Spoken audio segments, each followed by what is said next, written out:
Leads our music. And like I said before, we're going to be in Psalm 46 today. And today, in the next 3 weeks, all about talking about finding peace. And one of the reasons I hurt my neck, I think, is stress. When we were at our last weekend, we had our Global Impact banquet at Beaver Creek. And so I was sitting with someone from our sister congregation, Beaver Creek, and they made the comment about how we're all hypocrites. And I looked at him and said, I'm not a hypocrite. He goes, you tell me you're not a hypocrite. I said, that's exactly what I'm telling you. I'm not a hypocrite. I said, because I don't claim to be perfect. Now, you may claim to be perfect, therefore you're a hypocrite, but I'm not a hypocrite because I don't claim to be perfect. Hypocrite.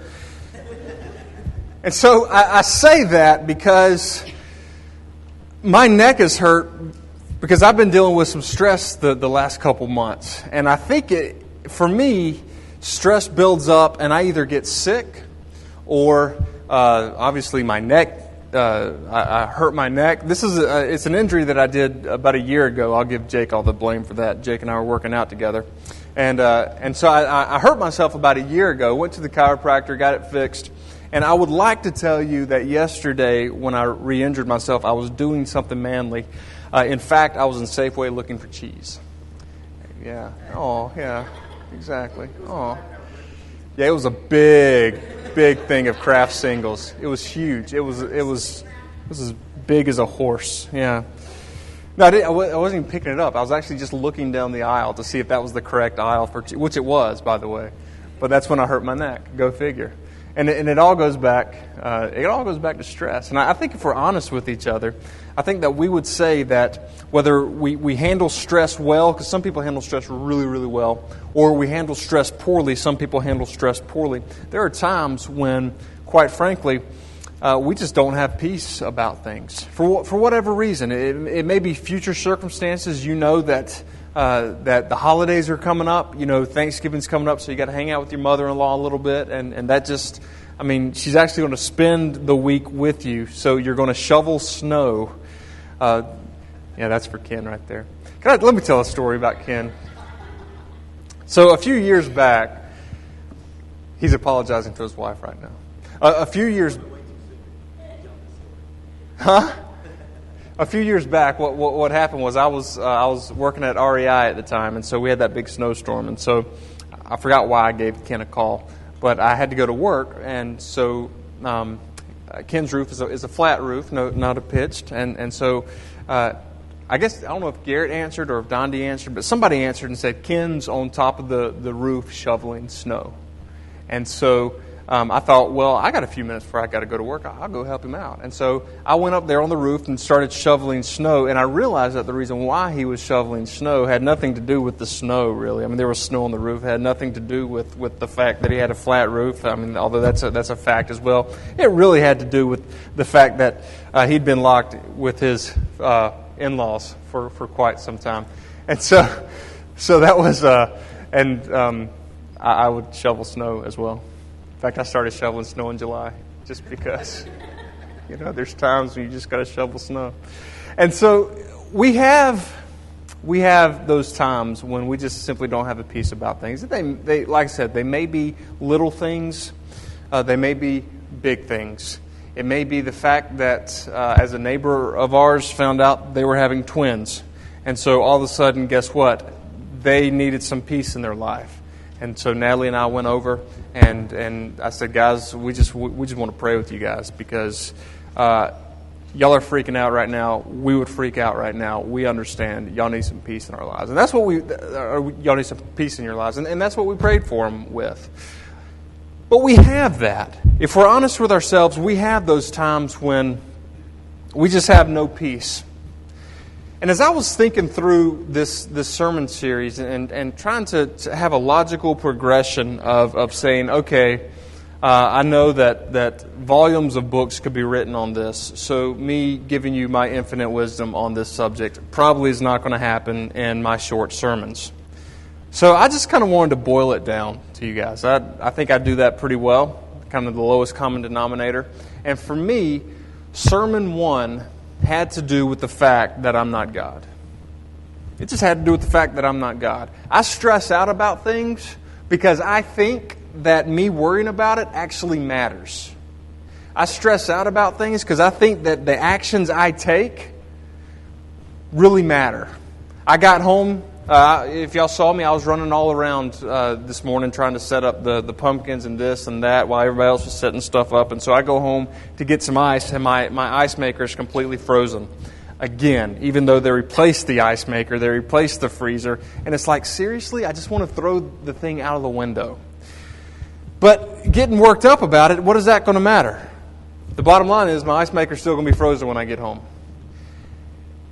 And yet we feel like, don't we? We feel like that if we worry about things, it's going to make a difference. We got to feel that way. Because if we didn't feel that way, we wouldn't worry about things. I hate flying on airplanes. It's not that I hate flying. My dad used to be a pilot of one of these little two-seaters. I had no problem with it because I knew the mechanic and I knew the pilot, and I was good. You get on a 747, I don't know who's servicing that thing. When's the last thing that thing got an oil change, huh? You know the windshield wipers, do those work? I don't know. I don't know anything about the thing. It scares me to death to get on an airplane. I'm totally freaked out by flying. You put me in a two-seater, I'm good. I'm golden. A hang glider, I would be fine with a hang glider. 747, I don't want any piece of it. It's because I worry about that, because I can't control it. And I think that's what a lot of us are. For things that we can't control, we worry about, right? We worry about school. You guys worry about school. We worry about college. What college is going to let us in? You name it, we worry about it. And we stress over it. And it causes our necks to hurt. And it causes us to get headaches. And it causes our immune system to go down. All of that stuff happens because we just don't have a peace about things.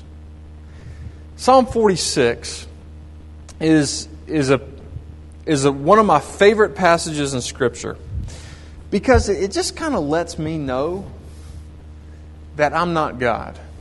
It kind of puts me back in my place. And I think that if I'm going to have any peace in my life, I have to understand who I am. And I have to understand who God is. Because the biggest sin I commit many, many times is I think that I'm in control.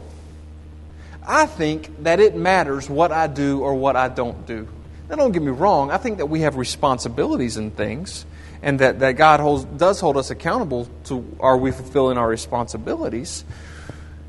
But in the end, my feeble attempts just don't amount to a whole lot. So let's read Psalm 46. Psalm 46, and if you're in the journey with me, it's going to be on page 696. Verse 1, God is our refuge and our strength, an ever-present help in trouble. Therefore, we will not fear. Though the earth gives way and the mountains fall into the heart of the seas. In other words, he's talking about some earthquakes here. Though there may be earthquakes all around, though the waters roar and foam and the mountains quake with their surging, there is a river whose streams make glad the city of God, the holy place where the Most High dwells. God is within her. She will not fail. God will help her at daybreak.